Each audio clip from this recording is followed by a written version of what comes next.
Assalamualaikum warahmatullahi wabarakatuh. Halo guys, perkenalkan nama saya Dinda Rosa Putri dengan NIM 12300211018 dari Prodi S1 Kebidanan Universitas Nahdlatul Ulama Surabaya. Di video kali ini aku akan membahas mengenai biomekanika. Yuk mari kita simak videonya ya guys.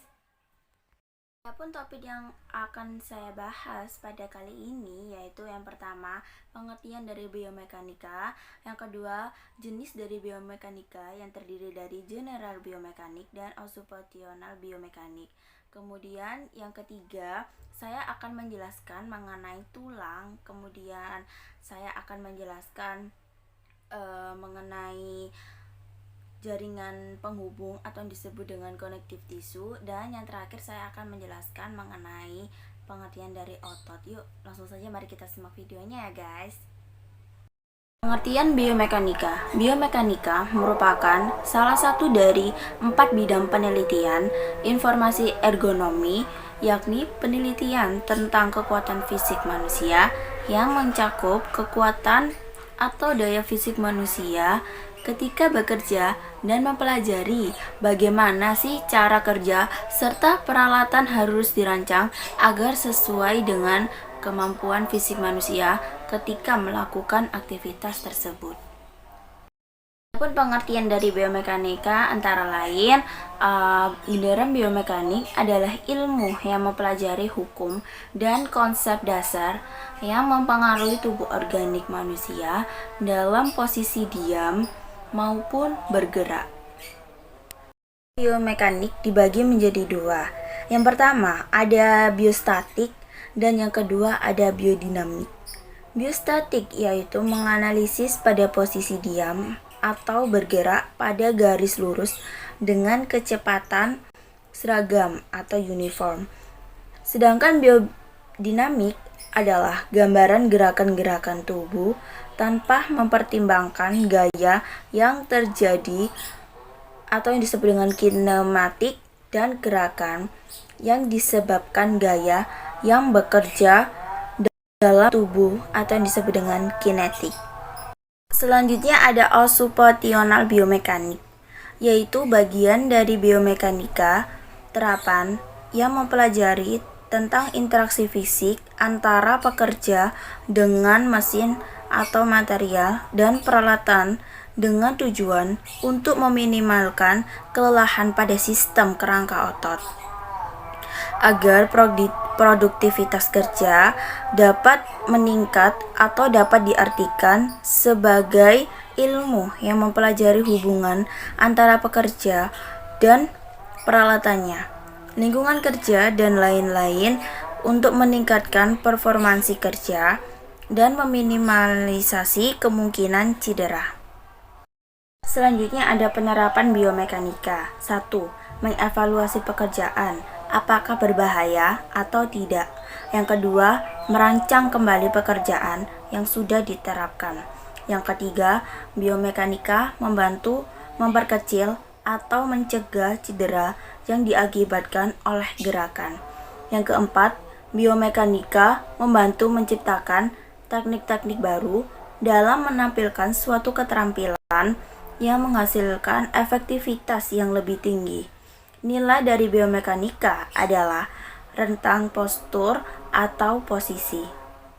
Ya, saya akan menjelaskan pengertian dari tulang, kemudian pengertian dari jaringan penghubung atau connective tissue, dan selanjutnya saya akan menjelaskan mengenai otot. Pengertian tulang. Tulang adalah organ dengan struktur keras dan kaku yang membentuk kerangka manusia. Organ-organ ini adalah dinamis dan terus berubah sering stimulus dari lingkungan. Beberapa tulang dapat menyatu dan membentuk tulang yang lebih kuat, seperti yang terjadi pada masa pertumbuhan. Bayi memiliki 300 tulang, sementara dewasa hanya 206 tulang. Selain itu, tulang juga dapat membesar atau mengecil, menebal atau menipis, atau menguat jika dibutuhkan. Saat patah, misalnya dalam cedera, tulang ini dapat tumbuh kembali tanpa meninggalkan luka.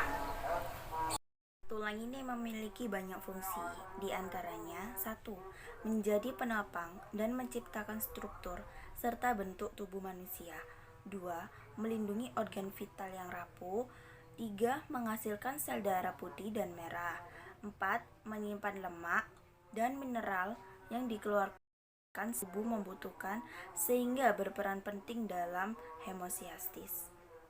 Saya akan membahas mengenai pengertian dari jaringan penghubung atau yang disebut dengan connective tissue. Jaringan ikat atau jaringan penyambung bertanggung jawab untuk memberikan dan mempertahankan bentuk tubuh karena mempunyai suatu fungsi mekanis. Mereka terdiri dari suatu matriks yang berfungsi menghubungkan dan mengikat sel dan organ, pada akhirnya memberikan sokongan pada tubuh.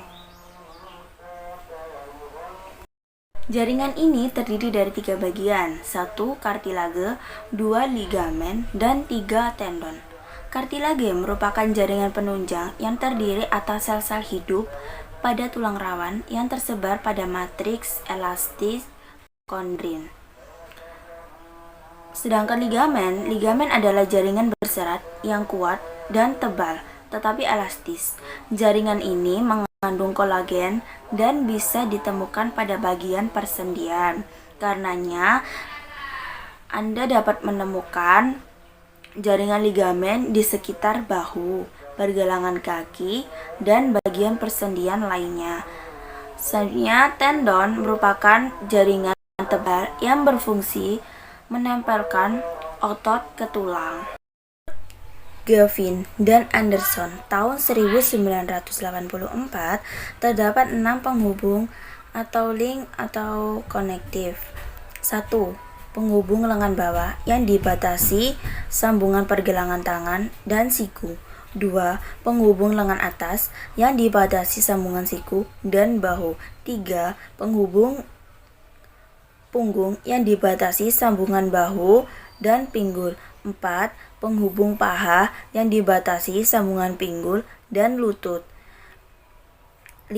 Penghubung betis yang dibatasi sambungan lutut dan mata kaki. 6. Penghubung kaki yang dibatasi sambungan mata kaki dan telapak kaki. Otot atau muskel.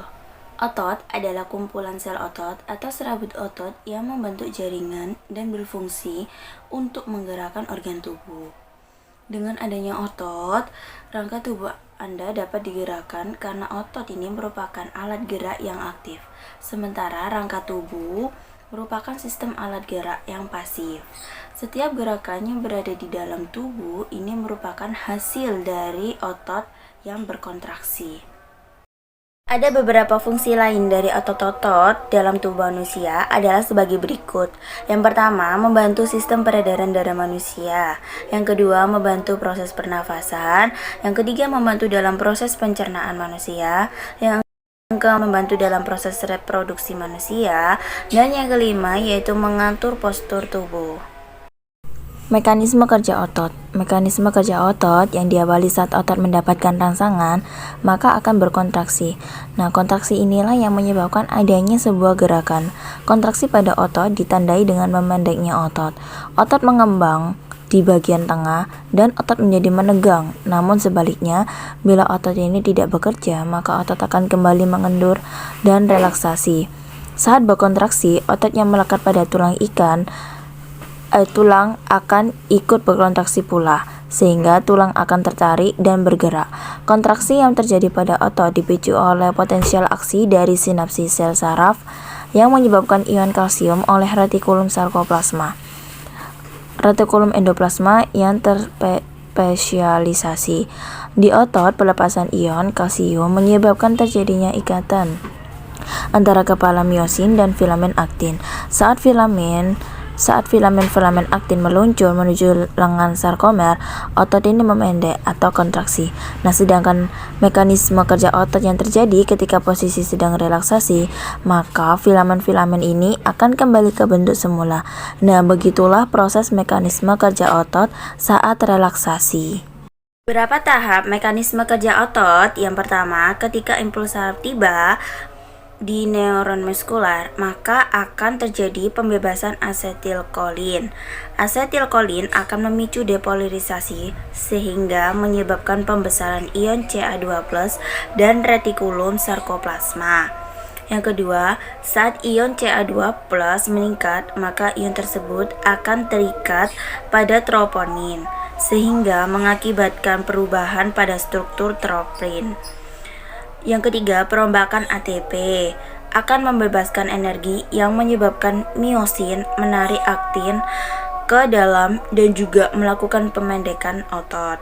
Yang keempat, miosin akan terlepas dari aktin, kemudian jembatan aktomiosin akan terputus saat molekul ATP terikat pada kepala miosin. Kemudian yang kelima, proses kontraksi pada otot akan berlangsung selama terdapat ATP dan ion Ca2+. Ketika impuls terhenti, maka Ca2+ akan kembali ke retikulum sitoplasma. Kekuatan otot bergantung pada satu posisi anggota tubuh yang bekerja arah gerakan kerja. Yang kedua, perbedaan kekuatan antar bagi tubuh. Yang ketiga, usia. Yang keempat, kecepatan dan ketelitian. Yang kelima, daya tahan jaringan tubuh terhadap beban. Cukup sekian pemaparan materi dari saya. Mohon maaf apabila ada kurang lebihnya. Semoga membantu. Thanks for watching. Dadah.